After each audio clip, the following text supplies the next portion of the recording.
Hello friends, welcome back to our channel. இப்போ நம்ம எங்கே வந்திருக்கோம் அப்படின்னா, நாட்டு மருந்து கடைக்கு தான் வந்திருக்கோம். ஸோ நான் ஆக்சுவலாக வந்து எப்போயுமே வந்து உடம்பு சரியில்லைன்னா நம்ம வந்து மாத்திரை யூஸ் பண்ணுறதுக்கு பதிலாக இந்த மாதிரி கஷாயம் வச்சு குடிக்கிறது வழக்கம். ஸோ அதனால் மழை வருதுன்னு சொல்லியிருக்காங்க. ஸோ அதுக்கு முன்னாடியே நமக்கு தேவையான திங்ஸ் எல்லாம் வாங்கலாம்னு சொல்லிவிட்டு இப்போ நான் வந்திருக்கேன் வந்து நாட்டு கடைக்கு வந்திருக்கேன், நாட்டு மருந்து கடைக்கு.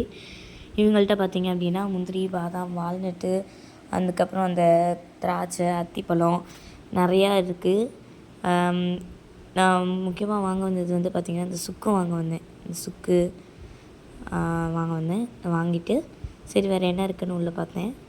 இங்கே பார்த்திங்க அப்படின்னா இவங்கக்கிட்ட வந்து விதைகளுமே இருக்குது. செடி விதைகள், கொடி விதைகள், கீரை வகைகள் விதைகள்லாம் வச்சுருக்காங்க. விளக்குமே வச்சு விற்கிறாங்க. அது மாதிரி இல்லை, அது மட்டும் இல்லாமல் நம்ம கோலமாவு கூட இவங்கள்ட்ட வாங்கிக்கலாம்.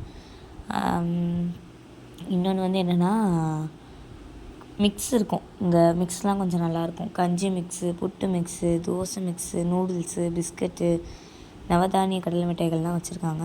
ஸோ இப்போ திடீர்னு நம்ம ஏதாவது ரெடிமேடாக, அதாவது குயிக்காக ஏதாவது செய்யணும் அப்படின்னா இவங்கள்ட்ட வாங்குகிற கஞ்சி மிக்ஸை வந்து நம்ம தண்ணியில் வந்து நல்லா மிக்ஸ் பண்ணிவிட்டு கொதிக்கிற தண்ணியில் போட்டு நல்லா இது பண்ணோம் அப்படின்னா நமக்கு சூப்பரான கஞ்சி வந்து ரெடி ஆயிரும்.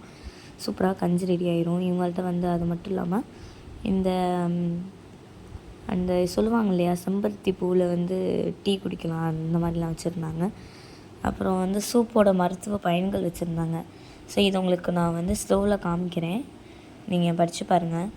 எந்த சூப்பு குடித்தா எதுக்கு நல்லதுன்னு சொல்லி போர்டு வச்சுருந்தாங்க. ஆவாரம்பூ, இந்த ஆவாரம்பூ பொடி வந்து இவங்கள்ட்ட விற்கிது. இந்த ஆவாரம்பூ பொடியில் சாப்பிட்டோம் அப்படின்னா பொடி என்ன பண்ணணும் அப்படின்னா சுடு தண்ணியில் கொதிக்க வச்சு குடித்தோம் அப்படின்னா இந்த சுகர் பேஷண்ட்டுக்கெலாம் ரொம்பவே நல்லது.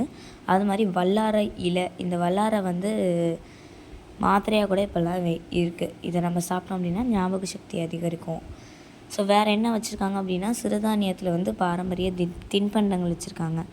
ஸோ நம்ம சாப்பிடணும்ல, கடலை உருண்டை, கேழ்வரகு உருண்டை, திணை புட்டு லட்டு, இதெல்லாம் வந்து கொஞ்சம் டிஃப்ரெண்ட்டாகவே இருந்துச்சு. இதை நான் ஆல்ரெடி சொன்ன மாதிரி என்னெல்லாம் வச்சுருக்காங்கன்னு சொல்லி முன்னாடியே ஒரு போர்டு வச்சுருந்தாங்க. ஸோ பாதாம், பிஸ்தா, பேரிச்சம்பழம், உலர்ந்த திராட்சை, கருப்பு திராட்சை, தேன் நெல்லி, அலி விதை, ஸ்ட்ராபெரி, ஆலி விதை, சிறுதானிய பிஸ்கட்கள், சிறுதானிய நூடுல்ஸ்கள், சிறுதானிய சூப்புகள், இதெல்லாமே வாங்கிட்டு நமக்கு தேவையானதை வாங்கிட்டு நம்ம வரும்போது பார்த்தோம் அப்படின்னா இந்த அண்ணா கண்ணில் பட்டார்.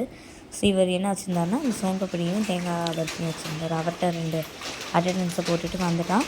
அடுத்த நாள்லேருந்து பார்த்திங்க அப்படின்னா செம்ம மழை.